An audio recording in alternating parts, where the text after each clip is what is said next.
Hi friends, PF சம்மந்தமாக 2 முக்கியமான circular வந்திருக்கு.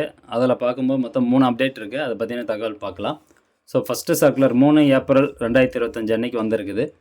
சப்ஜெக்ட் பாருங்கள், removal of uploading of the image of cheque leaf or attested bank passbook and removal of the requirement of employer approval for seeding bank account details with UAN அப்படிங்கிற ஒரு ரெஸ்ட்ரிக்ஷன்ஸ்லேருந்து நம்மளை விலக்கு கொடுத்துருக்குறாங்க.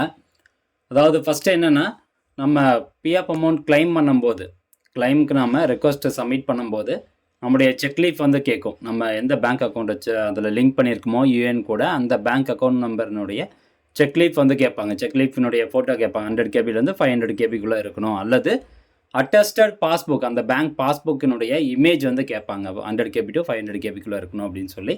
But இதுக்கப்புறம் April 1ஆம் தேதியிலேருந்து அந்த செக்லீஃபோ அல்லது அட்டஸ்டட் பேங்க் பாஸ்புக்கோ நம்ம கிளைம் பண்ணுறதுக்கு அப்லோட் பண்ண தேவையில்லை. ரெண்டாவது வந்து பார்த்திங்கன்னா, அதாவது நம்ம பேங்க் அக்கௌண்ட் நம்பர் நம்மளுடைய யூஏஎன் கூட ஆட் பண்ணுறோம், அல்லது ஏற்கனவே நம்மளுடைய பிஎஃப் யூஏஎன் நம்பரில் எதனா ஒரு பேங்க் அக்கௌண்ட் ஆட் பண்ணி வச்சுருப்போம். ஸோ அந்த பேங்க் அக்கௌண்ட் நம்ம யூஸ் பண்ண மாட்டோம். அதனால் வேறு ஒரு பேங்க் அக்கௌண்ட் நம்பரை ஆட் பண்ண போகிறோம்னு வச்சுக்கோங்க. ஸோ இப்போ புதுசாக நீங்கள் பேங்க் அக்கௌண்ட் நம்பர் ஆட் பண்ண போகிறீங்க, அல்லது வேறு ஒரு பேங்க் அக்கௌண்ட் நம்பரை நீங்கள் ஆட் பண்ண போகிறீங்க அப்படின்னா, இதுக்கு முன்னாடி எப்படி இருந்ததுன்னா, ஒன்ஸ் நீங்கள் ரெக்வஸ்ட் சப்மிட் பண்ணதுக்கப்புறமா எம்ப்ளாயர் வந்து அப்ரூவல் கொடுக்கணும். அதாவது உங்கள் கம்பெனி தரப்பில் இருந்து அப்ரூவல் கொடுத்ததுக்கப்புறமா பேங்க் வெரிஃபிகேஷன் பண்ணிவிட்டு உங்களுக்கு அந்த பேங்க் அக்கௌண்ட் ஆட் ஆகும். பட் இப்போ பார்த்தீங்கன்னா எம்ப்ளாயர் அப்ரூவல் தேவையில்லை அப்படின்ட்டாங்க. ஸோ நம்ம டைரெக்டாகவே பேங்க் அக்கௌண்ட்டை நம்மளுடைய பிஎஃப் யூஎன் கூட ஆட் பண்ணிக்கலாம். இது ரெண்டாவது ஒரு அப்டேட்டு. அண்ட் மூணாவதாக முக்கியமான அப்டேட், ரொம்ப நாளாக எதிர்பார்த்துட்டு இருந்தது. 4 ஏப்ரல் 2025 அன்றைக்கி தான் ரிலீஸ் பண்ணியிருக்கிறாங்க. அதாவது இதில் என்ன சொல்ல வருவாங்கன்னா, payment of past contributions of the employees by an employer through demand draft regarding. இப்போது நிறைய பேர் வந்து பார்த்திங்கன்னா, சின்ன சின்ன கம்பெனியில் நம்ம ஒர்க் பண்ணியிருப்போம். அந்த கம்பெனி வந்து 1 வருஷம் இருக்கும், 2 வருஷம் இருக்கும், அதுக்கப்புறம் அதை க்ளோஸ் பண்ணியிருப்பாங்க. பட் அந்த கம்பெனி தரப்பில் இருந்து எம்ப்ளாயிக்கு வந்து பிஎஃப் அக்கௌண்ட் அமௌண்ட் வந்து பிடிச்சிருப்பாங்க. பட் நம்மளுடைய பிஎஃப் அக்கௌண்ட்டுக்கு அவங்க அமௌண்ட் செலுத்தாமல் இருப்பாங்க. டியூ டு அது வேரியஸ் ரீசன்ஸ்னால அவங்க வந்து அமௌண்ட்டை கிரெடிட் பண்ணாமல் இருந்திருப்பாங்க. பட் அதுக்கப்புறம் பார்த்தீங்கன்னா, எம்ப்ளாயி தரப்பில் இருந்து அந்த கம்பெனி ஓனர்ட்டியோ அல்லது கம்பெனியில் இருந்த ஹெச்ஆர்ட்டியோ போய் கேட்கும்போது, இந்த மாதிரி வந்து எங்களால் பணம் போட முடியல, இஷ்யூ இருக்குது, நாங்கள் வந்து பிஎஃப் அக்கௌண்ட்டை க்ளோஸ் பண்ணிவிட்டோம், அதனால் பணம் போட முடியல அப்படின்னு சொல்லி கம்பெனி தரப்புலேருந்து சொல்லியிருக்கிறாங்க.